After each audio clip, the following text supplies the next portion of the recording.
St. Catherine Parish Council among 17 locations targeted by MOCA in organized crime probe. The St. Catherine Municipal Corporation is among 17 locations where members of the major organized crime and anti-corruption agency MOCA are currently involved in a joint operation alongside personnel from the Financial Investigations Division FID, the Jamaica Constabulary Force JCF, and soldiers from the Jamaica Defense Force JDF. According to MOCA in a release Thursday morning, the operations are aimed at executing search warrants at the various locations across Kingston, St. Catherine, and Westmoreland in connection with an ongoing investigation into allegations of serious organized crime. Major Bassett Jarrett, director of the communications at MOCA, said the agency is unable to divulge further details at this point as the investigations and operations are ongoing. He is assuring residents, however, that there is no need to be unduly concerned about the presence of law enforcement officers in their communities, as the operations will be conducted in accordance with what he said were the agency's core values of professionalism, accountability, and integrity. This morning, a team from MOCA, supported on the investigative side by the FID and on the operational side by the JCF and the JDF, did conduct a series of targeted operations across 17 locations in 3 parishes. The aim of the operations were to execute several search warrants that we had in relation to an investigation at the St. Catherine Parish Council. Once we searched those locations, we then moved to the Parish Council itself, where we completed the search and seized a number of documents and data that we believe will help us in our investigation. We also seized a number of illegal items, not necessarily linked to the operation. These include a number of rounds of ammunition, cash that could not be accounted for, and what we suspect to be counterfeit goods. There was one arrest, but totally unrelated to today's operations. One individual was arrested for breaches of the Firearm Act, but I want to stress that this was not why we launched the operation today. We just happened to discover some illegal activity and we acted upon it accordingly. 3 men shot dead in Central Village. 3 men were shot dead in Central Village, St. Catherine on Wednesday night.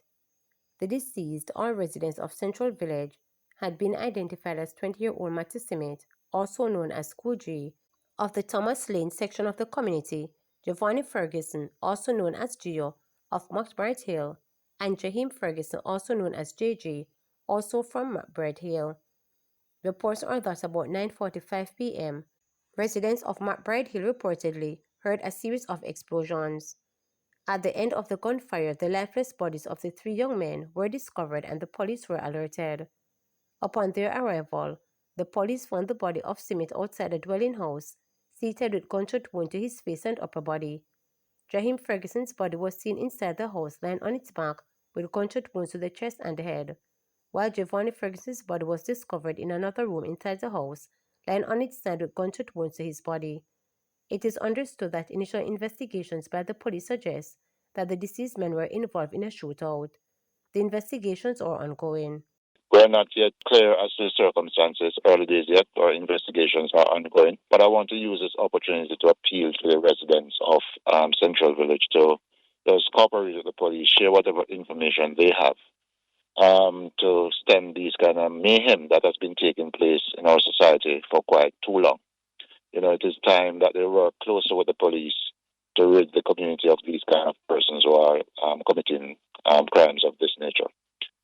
Right, so no clear motive yet, but our investigators and operative teams are doing some work up. We are appealing to the citizens to work with us as best as they can to get these persons out of the communities. We have to work closely with the communities. These guys who are in the communities creating mayhem, they're known by some of the persons there. So we just ask them to share the information with us. We're trying to be as proactive as we possibly can to prevent these things from happening, and we do respond whenever they happen. But as I said, we need the cooperation and the support from our citizens to treat with this. Indications suggest that jet blows stowaways, not Jamaicans, stated Johnson Simmet. Preliminary investigation suggests that the 2 dead stowaways found in the whale well of a JetBlue plane after it landed at Florida airport are not Jamaicans. The revelation was made by Minister of Foreign Affairs and Foreign Trade Kamina Johnson-Smith on social media platform X on Thursday morning. Further information received now indicate that the individuals are not Jamaican.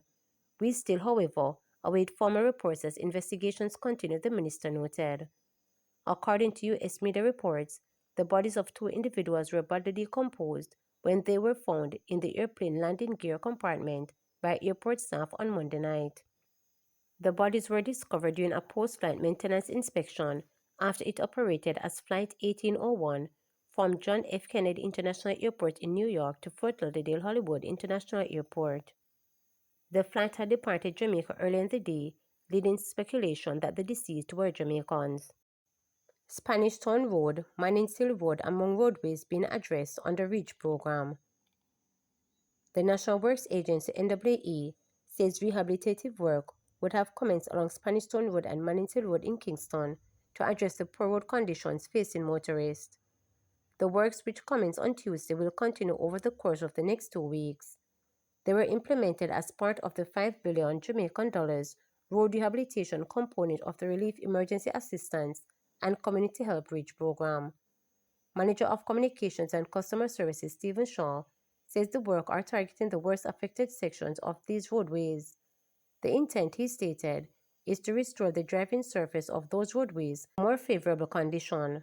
Shaw says the work has been underway under the program along several roadways across the corporate area and will continue over the course of the next few weeks.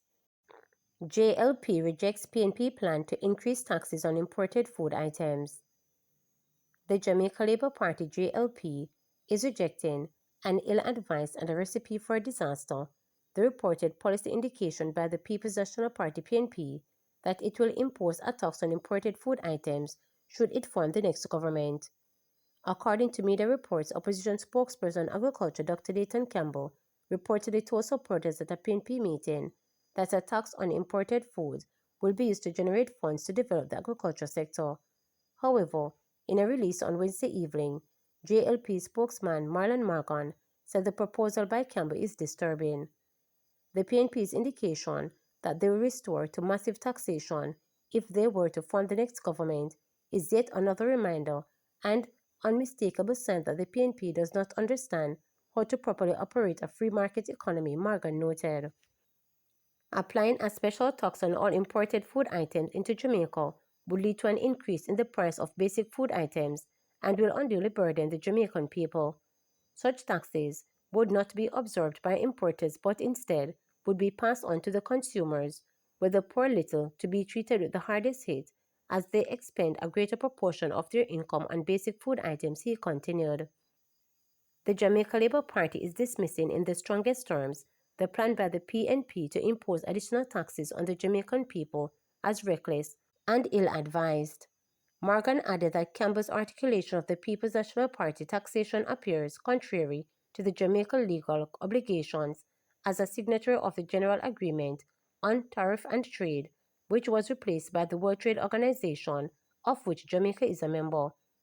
To compound matters, Campbell's suggestion is a widespread ban on importation of certain food items is also likely to drive up food prices and hurt Jamaican consumers, given that there have historically been challenges in fully satisfying local demand for the agricultural products he made reference.